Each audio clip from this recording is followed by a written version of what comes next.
L'annonce de la ratification imminente de l'accord cadre de coopération par l'Ouganda pourrait constituer un événement préoccupant pour l'Égypte.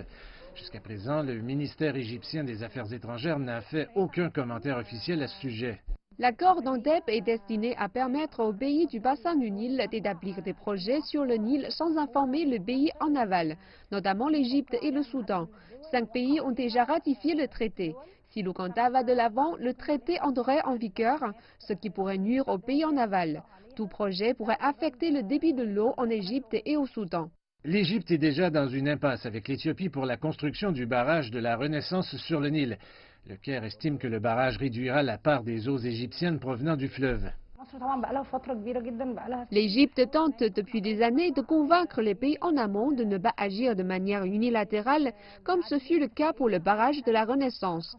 L'Égypte a également 2 objections face à ce traité. Elle souhaite d'abord être informée et approuver tout projet sur le Nil.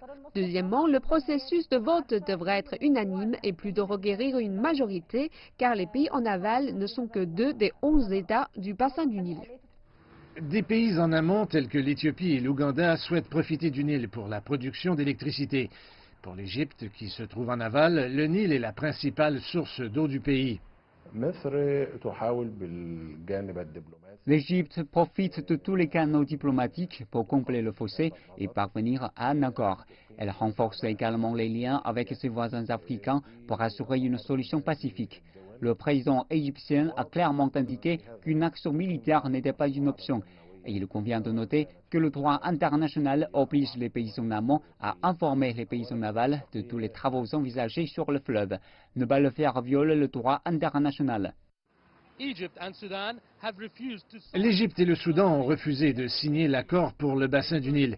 Ils ont d'abord besoin de garanties pour ne pas compromettre leur partage des ressources en eau avant de signer un tel accord.